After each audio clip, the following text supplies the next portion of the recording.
용인역이 개통해서 정차하게 될 경우에 동탄에서 수서까지의 시간은 대략 한 2분 정도가 늘어날 걸로 보이거든요.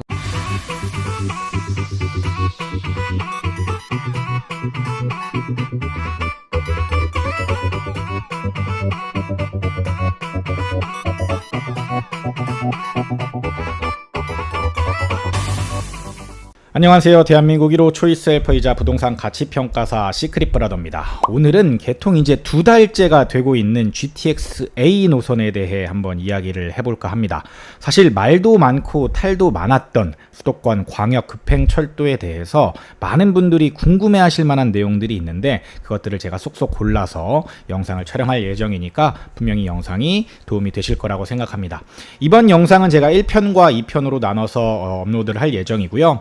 1편에서는 GTX A 실제 이용 후기를 바탕으로 장점, 단점, 그리고 각종 이슈들을 제가 정리해 드릴 예정이고 2편에서는 조금 더 중요한 내용들이 나오는데 GTX 호재가 있는 지역 중에 현재 가격이 매력적인 단지 몇 개를 소개해 드릴까 합니다. 그럼 지금부터 본격적인 영상 시작해 보도록 하겠습니다.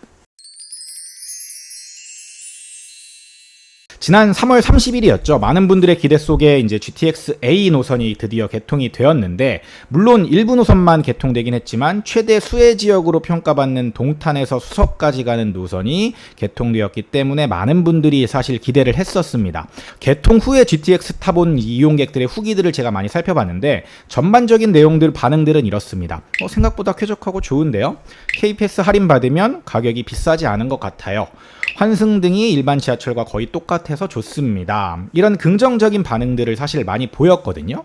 근데 한 달이 지난 실제 이용 객수는 정부의 기대에 많이 못 미치고 있어요. 국토교통부에서 제공한 이 사진을 한번 보시면 61만 명을 기대했는데 26만 3천 명이 탔다. 한 달간 이용객을 분석을 해본 결과 그랬고요.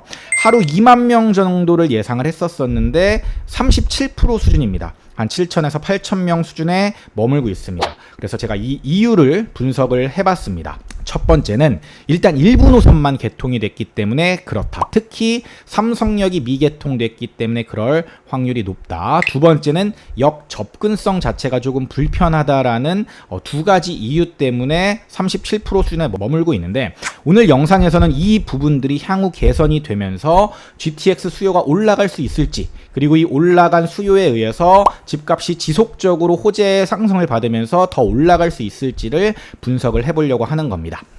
자, 우선 몇 가지 오해를 풀고 가야 될 것 같아요. 그 첫 번째 오해는 이겁니다. 역에서 플랫폼까지 10분이 넘게 걸린다고, 이런 오해가 있었습니다. 사실 GTX가 지하 6층이거든요.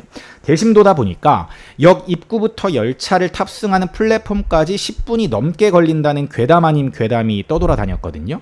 지하철을 타고 17분이면 도착한다고 하더라도 역 들어갈 때 10분, 나올 때 10분이 걸리면 결코 시간이 적게 걸리지 않으니까 메리트가 없다는 주장이었습니다. 근데 이 주장은 거짓이라고 보시면 됩니다. 실제 GTX 노선을 이용해 본 사람들의 후기를 제가 한 20건 정도 넘게 분석을 해봤는데 역에서 플랫폼까지 걸리는 시간은 대략 4분에서 6분 사이였습니다. 생각보다 사람이 붐비지 않기 때문에 에스컬레이터를 충분히 걸어서 내려갈 수 있고, 천천히 걸어서 내려갈 경우 한 4분대 정도가 걸리고요. 만약 걸어가지 않고 그냥 서서 에스컬레이터에서 그냥 정차해서 간다면 대략 한 6분 정도가 소요된다라고 합니다. 그래서 정리해보면 일반 지하철보다 확실히 깊고 먼 느낌은 있지만 10분까지는 아니다. 역 입구부터 대략 4분에서 6분 정도면 탑승이 가능하다라고 정리를 하시면 되겠습니다. 두 번째 오해는 이겁니다. 동탄에서 수서까지 19분이 걸린다는데 이거 진짜야? 사실 기사에도 19분 만에 간다라는 기사들이 많이 나왔죠. 그래서 동탄역에서 열차를 탑승해서 수서역까지 하차하는 데 걸리는 시간을 재봤더니 대략 20분 정도로 나왔습니다. 최대 시속이 180 정도로 알려져 있긴 한데 계속 180으로 달리는 건 아니고 120km대로 달리는 구간도 꽤 길게 있다고 하더라고요. 그래서 어쨌든 기존 발표였던 19분보다는 조금 더 걸리긴 하지만 대략 20분 정도면 동탄에서 수서까지 도달할 수 있다는 거는 팩트로 밝혀졌습니다. 근데 여기서 고려해야 할 점이 있죠. 동탄에서 수서까지의 노선은 동탄역, 용인역, 성남역, 수서역 이 순서인데 현재 용인역, 그러니까 지금 구성역으로 되어 있죠. 여기가 아직 개통을 안 했습니다. 이제 이 영상이 송출될 6월 달에는 이제 개통을 할 예정인데 용인역이 개통해서 정차하게 될 경우에 동탄에서 수서까지의 시간은 대략 한 2분 정도가 늘어날 걸로 보이거든요. 그래서 한 22분 정도가 될 걸로 예상이 됩니다. 현재는 수서까지만 개통이 돼 있기 때문에 수서에서 내려야 되는데 결국 GTX-A 노선의 핵심역은 어디죠? 삼성역이죠.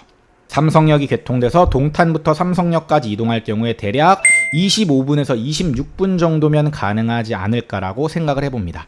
정리해보면 이렇습니다. 현재는 동탄에서 수서까지 가는데 약 20분 정도가 걸립니다. 그런데 6월 이후에는 용인역이 개통되고 나면 동탄에서 수서까지 약 22분 정도가 소요될 예정이고 28년에 삼성역까지 이제 개통이 돼서 동탄에서 삼성까지 간다 그러면 대략 26분 정도면 동탄에서 삼성까지 주파가 가능할 것으로 보입니다.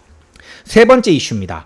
차를 놓치면은 지각을 한다. 차를 한 개만 놓쳐도 지각한다. 왜냐하면 배차 간격이 25분이기 때문이다. 이런 괴담 아닌 괴담이 떠돌았습니다. 그런데 한번 보면은 GTX가 배차 간격이 나왔을 때 17분이냐 25분이냐 가지고 얘기가 많았었거든요. 막 그래서 이런 짤도 돌았었던 거죠. 죄송합니다. 진짜 GTX 배차 간격을 못 맞춰서 지각을 했습니다. 이런 짤도 있었는데 예전에 제가 일산 관련 포스팅을 할 때 배차 간격이 조금 우려된다라는 글을 저도 실제로 썼었거든요.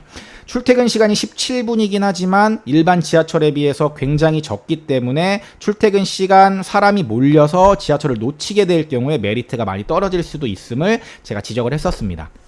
운정역에서 탄다라고 했을 때 킨텍스역이나 대곡역에서 과연 한 번에 탈 수 있을까? 운정역에서 너무 많은 사람들이 타버리면 그 다음 역인 킨텍스나 그 다음 역인 대곡역에서 한 번 열차를 보내고 그 다음 열차를 타지는 않을까? 근데 배차 간격이 17분이면 출퇴근 시간에 영향을 주지 않을까? 이런 거였죠. 그래서 17분 간격이면은 광역버스보다 좀 더 느리겠는데 이런 계산이 나왔던 겁니다. 근데 결론적으로 현재 출퇴근 시간 배차 간격은 17분으로 보는 게 맞습니다.